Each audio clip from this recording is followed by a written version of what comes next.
Now you might think, James, how could you balls up buying a car like that? Surely that is just cast iron, money in the bank. Seeing that it is, yeah, look, see how the bolt there that needs to come out, it goes all the way through there. So our Renault Clio has sold. So this was the automatic Renault Clio that we got from a subscriber. 40 odd thousand miles on it, one owner from new, full main dealer service history, including replacement of the clutch plaques on the auto box, because it's a electronically driven manual box, isn't it, on this.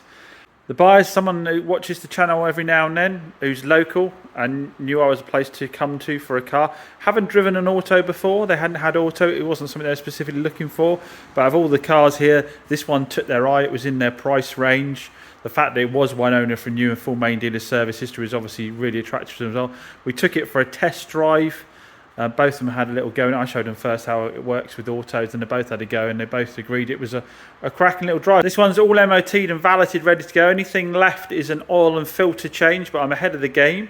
I've ordered my stuff up from Autodoc, because we know they have the keenest pricing. I've got some more quartz 530 oil there to go in. Got the oil filter, air filter. If you haven't used Autodoc before, let me show you how easy it is to use and how great the prices are. Here you go, I've got the Autodoc app on my phone, so hit that. So you see my Clio's already there, but let's add a new car. Let's say we're looking for something for my Hyundai i20 that's down having the clutch done. That'll need oil and filters when that comes back as well. Add that to my vehicles, and then we'll just do a search for oil filter. And bang, there comes the results. I can get a Ridex oil filter for just £3.35. We search for the air filter. There we go, and get a Ridex air filter as well for £5. Bargain. And there we go, 5 litre oil. I can get that for around about £20 mark. So all in for about £30, I can get oil filter and air filter. Absolute bargain. So as you can see, all the kit is on the app. The prices are great, all the brand names are there, so it's a fantastic place to get all your bits and bobs when you're working on motors. Now don't forget, if you use the code CHOPSGarage when on site, you'll get an additional 5% off your order, so it makes it even bigger bargain. Many thanks to Autodoc for sponsoring Chops Garage. So here we have my latest buy from a subscriber. I picked this up from Bideford last night. Massive thanks, as always, to everyone contacting me about the cars. Massive thanks to our subscriber here for getting in touch. Dad was giving up driving, but didn't want to sell the car to anybody in the family. Didn't want squabbles over it. Said I'd rather just sell it out rather than have it sell within the family and someone say they were hard done by. And I can kind of imagine why that would be the case, because this thing is mint.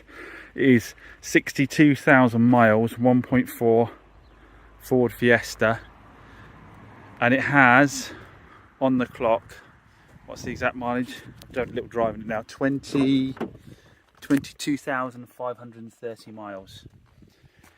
It's down as 2 owners, but it looks like it was pre-registered by the local Ford dealership, Blights, and looks like it's been in ownership since, because it says 2 owners, but he's down as having had it in 2012, so I presume it's pre-registered with them.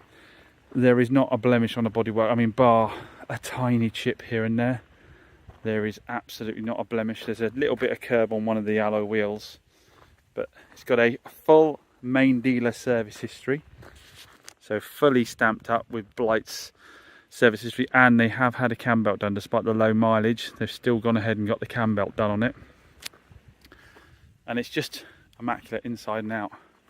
Inside and out, absolutely brilliant. So yeah, fantastic car. Now you might think, James, how could you balls up buying a car like that? Surely that is just cast iron, money in the bank. Well, you can do it by overpaying. Now, I put off to the subscriber, and the reason a lot of time I'm higher priced than a lot of other dealers when people send me their cars and they're surprised I'm offering higher than other dealers is I do not use cap. Now, cap is the standard within the trade to value vehicles, so everybody gets a registration, gets a mileage, bangs it through cap, and they get a valuation. I haven't paid for that. It's about £1,600 a year, and I decided I didn't really need it because I've managed to get by to this point without it. But the only thing with it is that you do get some big anomalies. So what I do is I go on Auto Trader and see what I think the potential retail value is and work it back from that in terms of what I think I'll need for pickup costs, prep costs, advertising costs, and then obviously leave my margin in it. So I work it backwards from there. Now the thing with Auto Trader on low mileage cars is it gives them a potentially quite high value because it's just automated system, so it's adding on the mileage, it's adding up the mileage and saying, well, this is worth this much more because the mileage is that low.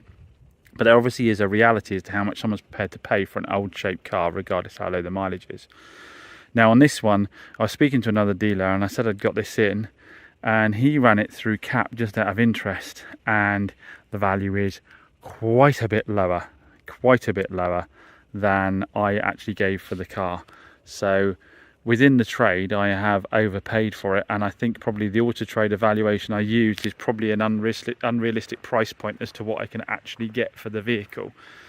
So, yeah, it's a great buy in one. I mean, I think would I probably still buy it? I probably would still buy it, because how often do cars like this come along? And there might be that one person out there that will pay quite a big premium for a car with this mileage on in this condition.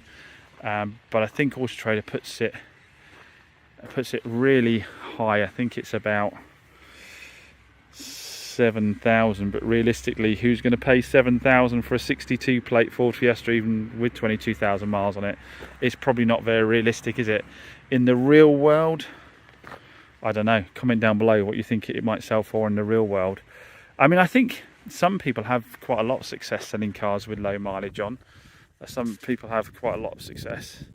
I did actually up myself a couple £100 when I was walking around the car as well. When I went down to see it, I think I'd said a figure, and then I thought it's so clean and tidy, it's only fair to give you a bit more, because I assumed I was going to have to do certain levels of prep on it. But the tyres are all good, the discs and pads are all good. It's had that cam belt service. It didn't have a service that long ago. So I figured, well, actually, I think I can offer a little bit more for this, in fairness to the subscriber. Because, I assumed when he described it as mint that there would be stuff on it, but as a general rule that's the case, but it wasn't in this, so I actually upped my bid a bit when I went there as well. So you live and you learn, don't you? I think it is time for me to invest in CAP though.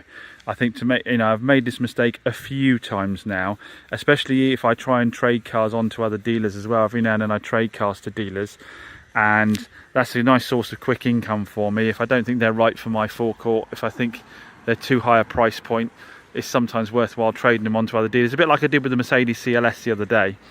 It wasn't right for my forecourt, and I'd done the same thing with that one. Work it back from the Auto Trader valuation, and I didn't get a CAP valuation on it, but I could easily lose hundreds and hundreds of pounds by doing this just on one transaction. So it's probably worth investing the £1,500–1,600 into CAP, so that I know where all the other dealers are going to be looking when it comes to the valuation on it, and making sure that I don't get burned. But as said, I probably would still buy this car at that price point, because it is such a beauty. And like I say, I mean, it's rare to see something that's been able to be kept in this kind of condition in this day and age of tight parking spaces and mixed ability drivers. It's amazing to see something quite this clean.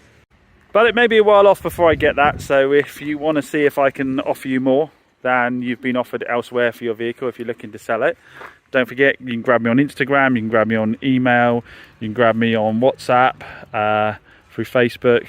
Just however you find it easier to communicate with me, communicate with me. But just massive thanks yet again.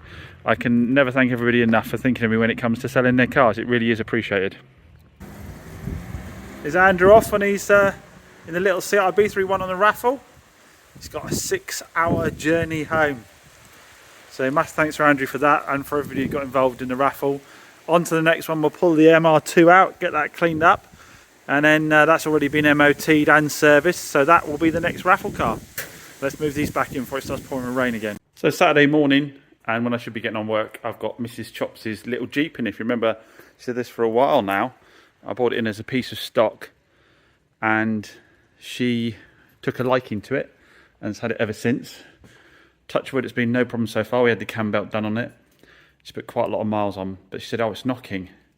So I took it for a little spin. Oh my goodness, is it knocking? I've got a feeling it's the lower engine mount, which I've already got, but I think there might be some other stuff on the go, because I think she left it that long. It may well have taken out some other stuff. So we'll get it jacked up, have a crawl under and have a look, because Saturday I can't get any other garages to have a look at it, and I haven't got enough stuff here, and fancy just having a look myself, to be honest. So this is what we need to replace. That's a rear engine mount, and traditionally the bolts are normally the wrong way, and to get them out you hit the exhaust. It'll make more sense if I get underneath it. I'm guaranteeing I've just jacked it up. I'm guaranteeing that it is. Yeah, look. See how the bolt there that needs to come out, goes all the way through there, is that far away from the exhaust, which means getting an impact gun on it, which would zip it out in moments, is probably not a goer. Then I've got to take that bolt out there, and then it's just a case of wiggling it out. That's the easy bit. But this arm might have to come off first. The second part of the arm that connects to the engine there, that might have to come off as well, possibly. I think those bolts are a bit easier to get to. That's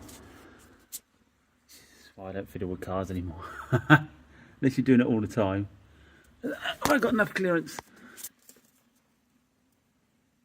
I guess I might be able to get something through there if I had a wobble connector on. I possibly might be able to get in from there with the gun, I don't know.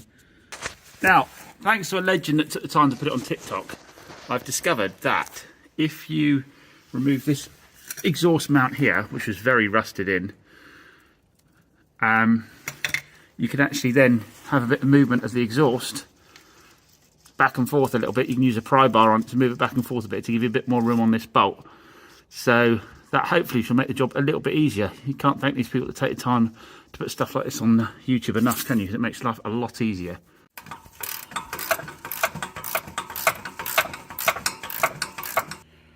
Right, mount out, and it is toast, absolute toast. See, it's all cracked there, and totally disconnected. Well, I don't think it was ever, was it connected at the front? I can't decide, but absolute toast. So we'll get the new one in. I checked the video and there's absolutely no reason why you can't actually leave it this way round, so it's easier to get your bolt in. So that's exactly what I'm going to do. I'm going to put the bolt in from this side, so the next person that does this, I don't know if it'll be done in this car's lifetime, won't have to struggle the way I did to get the bolt out. So, like I say, everything loosely fit at the moment. We'll get that bolt in and then nip everything up, and then we'll take it for a drive and see if there's still a clonk from somewhere else, because I've got a feeling there's a clonk from somewhere else as well. So the Jeep is over there next to the Nissan in disgrace, because the engine mount has completely solved the problem of the feeling the moving engine back and forth as you pulled away. But now we've got a knocking noise, which I said I thought it was another knocking noise. We've got a knocking noise which I haven't got time to look into today, and I won't be able to get parts because it's Saturday. And what also happened is, while I had it up on axle stands, a couple came by. I wanted to see the little blue Fiesta that we're selling on behalf of the lady.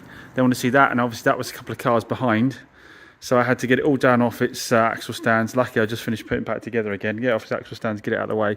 Then I called the lady up to come up to deal with them, because they decided they wanted to have it. So the transaction was done directly between the two of them. So I didn't realise I didn't have much of a chance to do it.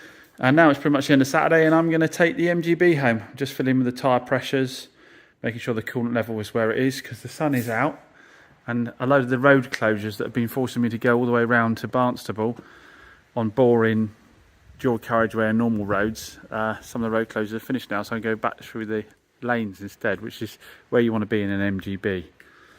I've got my CBT booked in now, so hopefully I'll also be one of the chaps that rides too soon, because a day like today I think I'd have gone on a bike.